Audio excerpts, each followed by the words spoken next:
guys, what's up? It's Andrew. That was my Gatorade making that noise. Got tagged in a video by Jim, my good friend Jim. We do a podcast together with our third-party member, Carcamo Gaming. Jim's channel is Kids Sure You Can. They'll both be in the link below. You should go check them out. They're really good dudes. Anyway, Jim tagged me in a video a couple days ago now. It was your 5 most nostalgic games, and honestly, the reason it took so long is that it was hard, dude. This is a hard thing to think of, because honestly, I don't have one game that I am very nostalgic towards that I wish I had, but I just don't have it right now, so that kind of sucked. But I got a good list here, and we'll go ahead and get started. The first game I'm going to talk about is one that Jim talked about, and that is Mega Man X for Super Nintendo. Now, the reason I'm so nostalgic towards this game is when I was a kid, my grandma had a friend who's had a son around my age. He was maybe a couple years younger than me, but he had autism, and he couldn't converse, he couldn't have conversations, it just wasn't in him to do that, but he was smart, and he could play the hell out of games. And I remember the second time I ever went over to his house, he had Mega Man X, and I had never played it or anything, and just watching him play it, he was better at this game than me at that time. So that just goes to show you, it doesn't, just because someone's autistic, that doesn't really mean shit. Yeah, he couldn't talk to people as well as you or me, but he can still play games. But anyway, I just have very vivid memories of going to his house and playing the X series. He had all 3. Yeah, Mega Man X is great. Okay, so I guess we'll just stick with the Super Nintendo, just because. We'll go for Donkey Kong Country 2. Now, I could have picked any of the Donkey Kong countries, really, because I have nostalgia for all of them, heavy nostalgia.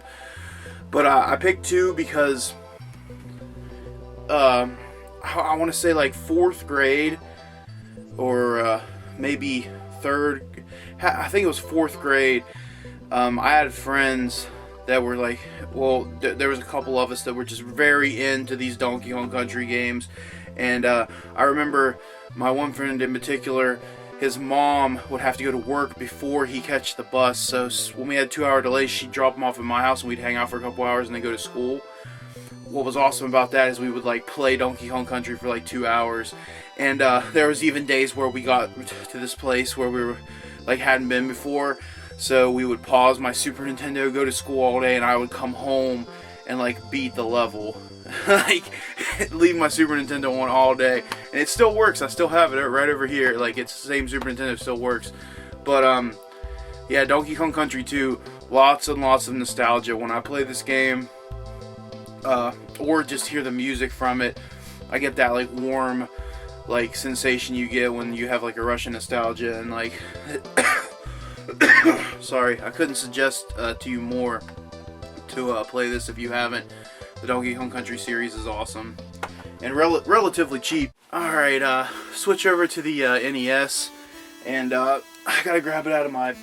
It's actually in my top loader, no joke.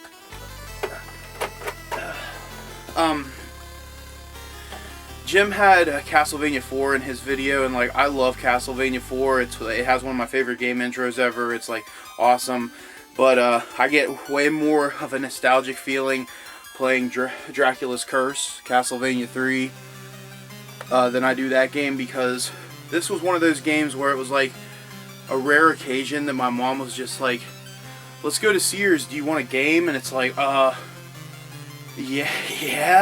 I mean, there was a couple times in my life where she just got me a game or something because it was just, she was just happy that day, or wanted to do something for me or whatever. And those days are the ones that mean the most. Your birthday and stuff, yeah, you're gonna get stuff, but days where it's just let's go get you an NES game. It's fuck yeah, Mom, let's do that.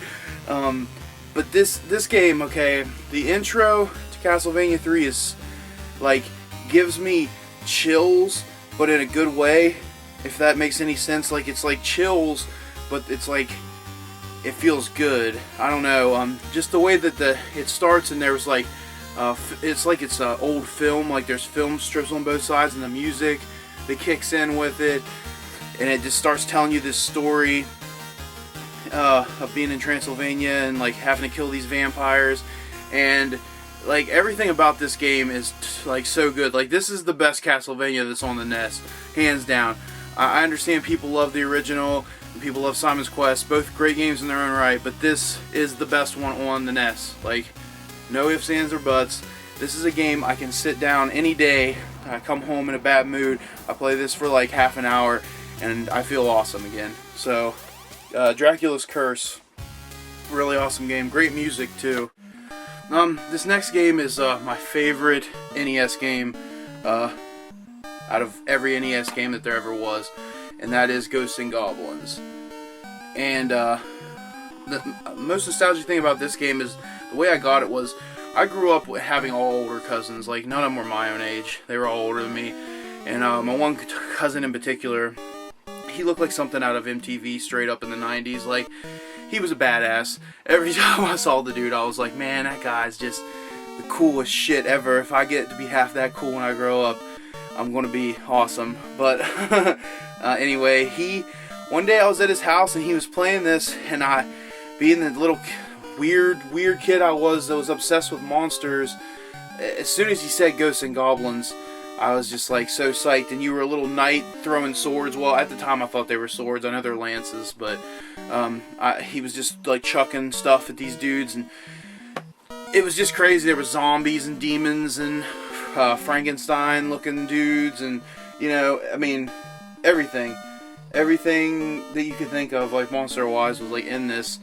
And as a kid, that was my thing, man. It still is. I still love that kind of stuff, man. I've always loved that. And I just remember him giving me this, and I'm pretty sure he just like took it out of the system, and like I liked it so much he just gave it to me, which was the coolest thing he could have possibly done. So a couple notches to his cool points. But yeah, man, Ghosts and Goblins, this game is freaking so good. Like nothing, it's super hard, sure, but it's just so good. Like such a good game, and the music's cool, and you should play it. And the last game I'm going to talk about is it's a newer game, but well, a newer series, but it's like near and dear to my heart, and that's Halo. And this is the first Halo. It's got stupid GameStop stickers on it, but Halo Combat Evolved, and Halo 2 especially. There was countless hours played these games, and I had a really good friend. His name was Austin, and he passed away in 2005, and there's not a day goes by that I don't think about that dude. You know, he was one of my best friends, and we played a lot of Halo, man. And our friendship and my memories from playing Halo with him are the reason I still am part of the whole Halo thing and buy Halo the series when it comes out. Like I got the Halo 5 Xbox One, like the special edition. I paid $500 just so I could have the Xbox version, or the Halo version, just because I love Halo that much, and it makes me think of our friendship and how much great times we had playing Halo.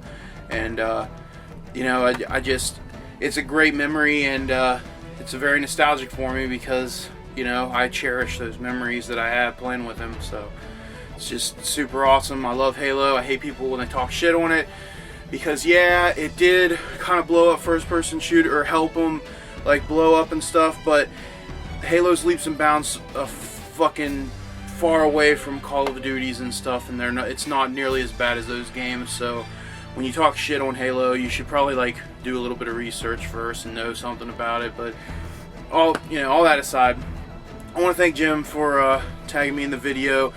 It gives me something to make a video about, because lately I've been a little uninspired. But hey, man, thank you for tagging me in this, and I gotta tag 4 people. Shit. I'm gonna tag Ed T1138, whatever. If you're tagged already, sorry, suck it, you have to do it again, or whatever. Don't. I wanna tag Mike Gardner. Mike Gardner, like, dude, please make a response video. That'd be awesome, dude. I'll make sure that you know that I made this. That would be sweet. I'm also going to tag my friend Shimuzo Ben. I'll make sure you know I'm tagging you in this 5 most nostalgic games. And who's the other? Who? Damn it! I don't know. That's 3. You're getting 3. That whatever. I'll see you guys next time, alright? Remember, you guys, 5 most nostalgic games. These were my most nostalgic games.